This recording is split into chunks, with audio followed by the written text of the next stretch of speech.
بنو امیہ کے ظلم کم نہ تھے، بنو عباس کے ظلم بنو امیہ سے بھی بڑھ گئے۔ منصور دوان کی ملعون، بعض روایات میں ہے کہ اس نے ایک مرتبہ اپنی فوج کو بھیجا اور فوج کو یہ حکم دیا کہ امام صادق کے گھر کو جلا دیا جائے۔ اجرکم اللہ، عزادارو امام کے گھر کو آگ لگ گئی، امام اکیلے آگ بجھاتے رہے۔ دوسرے دن کچھ مومن آئے تعزیت پیش کرنے کے لیے، امام گریہ فرما رہے تھے۔ ایک مومن نے تسلی دیتے ہوئے کہا مولا یہ آگ کو پہلی دفعہ لگی ہے، آپ کیوں گریہ فرما رہے ہیں؟ کہا میں اس لیے گریہ نہیں کر رہا کہ میرے گھر کو آگ لگی، بلکہ اس لیے گریہ کر رہا ہوں کہ جب ہمارے گھر میں آگ لگی، ہمارے گھر میں ایک چھوٹی بچی تھی، وہ کبھی ایک کمرے سے دوسرے کمرے میں جاتی، دوسرے سے تیسرے کمرے میں جاتی۔ معرف اجرکم اللہ، اجرکم اللہ، معرفت والا مجمع بیٹھے۔ امام فرماتے ہیں جب یہ بچی دوڑ رہی تھی مجھے اس وقت سکینہ یاد آ گیا۔ اجرکم اللہ، اجرکم اللہ، مجھے اس وقت عصر عاشور یاد آ گیا، مجھے کربلا کا وہ منظر یاد آ گیا، اور جب ایک خیمے کو آگ لگتی سکینہ دوسرے خیمے میں چلی۔ اجرکم اللہ، اجرکم اللہ، خدا تمہیں غم اہل بیت کے علاوہ کوئی غم نہ دے۔ میں کہوں گا مولا یہ منظر بھی بڑا مصیبت والا منظر ہے، ایک وہ منظر بھی تو بڑی مصیبت والا منظر ہے جب آپ کی دادی کے دروازے پہ لکڑی ہے۔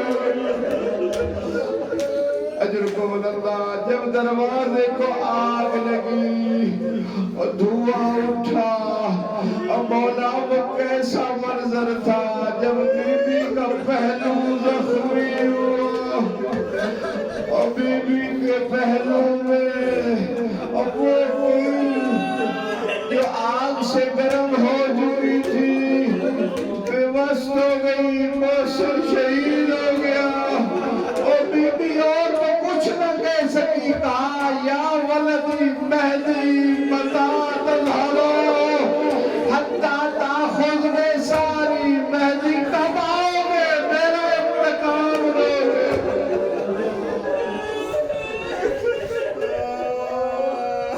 اجرکم اللہ، اجرکم، بڑے حوصلے سے بس آخری جملے عزادارو کہوں گا مولا آپ بہت بڑے مظلوم ہیں، آپ کو زہر دی گئی، جب کسی کو زہر دی جاتی ہے پیاس بڑی لگتی ہے عزادارو، میں کہوں گا مولا آپ مظلوم ہیں، آپ تڑپتے رہے، لیکن کوئی پانی دینے والا تو موجود تھا، اور کاش کربلا میں ہوتے، اور جب امام حسین 3 دن کے پیاسے سے اور شمر خنجر چلا رہا تھا، اور امام کو کوئی پانی دینے والا نہ تھا، اور مولا آپ کو غسل دیا گیا، کفن دیا گیا، جنازہ اٹھا، اور مولا حسین کا جنازہ 3 دن کربلا کی سرزمین پہ پڑا رہا، اور بہن دلہ زینبیہ پہ کہتی رہی یا جدہ حاضر حسین اور نانا تیرا حسین سرزمین کربلا پہ پڑا ہے، اور نہ سر پہ عمامہ ہے نہ جسم پہ ردا ہے، مقطع الاعضاء و بناتوں کو سمایا، اور تیرے لاڈلے حسین کے جسم کے ٹکڑے ہو گئے، اور تیری بیٹیاں قیدی بنا لی گئی۔ الا لعنت اللہ علی کفر الظالمین وسيعلم الذين ظلموا أي منقلب ينقلبون۔ پروردگار بحق محمد و آل محمد اس قلیل سے عبادت کو اپنی بارگاہ میں قبول و مقبول فرما، ہمارے صغیر و کبیر و گناہوں سے درگزر فرما، امام زمانہ علیہ السلام کے ظہور میں تعجیل فرما، ہمارے امام کو ہم سے راضی فرما، ہمیں ہماری نسلوں کو امام زمانہ علیہ السلام کی اطاعت کے ذریعے نصرت کی توفیق عطا فرما، جتنے بھی مجاہدین دنیا میں جہاد میں مشغول ہیں ان کی حفاظت و نصرت فرما، خصوصاً لبنان اور ایران کے مومنین کی خصوصی نصرت فرما، ان سب کی حفاظت فرما، حاضرین کی حاجات کو پورا فرما، علماء اعلام کا سایہ ہمارے سروں پہ قائم و دائم فرما، جتنے بھی علماء خطباء شہداء دنیا سے جا چکے ان کے درجات کو بلند فرما، حاضرین کے مرحومین کے درجات کو بلند فرما، حاضرین کی حاجات کو پورا فرما، ہم سب کو علم و عمل کی دولت سے مالا مال فرما، آیت اللہ قدیری صاحب کے درجات کو بلند فرما، ان کے خانوادے کی توفیقات خیر میں اضافہ فرما، پروردگار جن لوگوں نے ہمارے ذمہ دعائیں لگائیں ان کی حاجات کو پورا فرما، جو مریض ہیں انہیں شفائے کاملہ عطا فرما، ہم سب کو دنیا و آخرت ہر امتحان میں کامیابی عطا فرما، سنی شیعہ کو مل کے اسلام دشمن طاقتوں کا مقابلہ کرنے کی توفیق عطا فرما، بانیان مجلس کی کوشش کو اپنی بارگاہ میں قبول فرما، خصوصاً الحاج شیخ محمد طفیل کے درجات کو بلند فرما، اس مجلس کا ثواب تبرک کا ثواب چہاردہ معصومین کی بارگاہ میں ہدیہ کرتے ہیں، ان بارگاہ سے جو ثواب حاصل ہو الحاج شیخ محمد طفیل کی روح کو پہنچاؤ، شفاعت اہل بیت نصیب فرما، ان کی آخرت کی منازل آسان فرما، حاضرین کے مرحومین کے درجات کو بلند فرما، ایک مرتبہ سورہ فاتحہ 3 مرتبہ سورہ اخلاص اس مرحوم شیخ حاج محمد طفیل کی روح کے صالح ثواب کے لیے تمام شہداء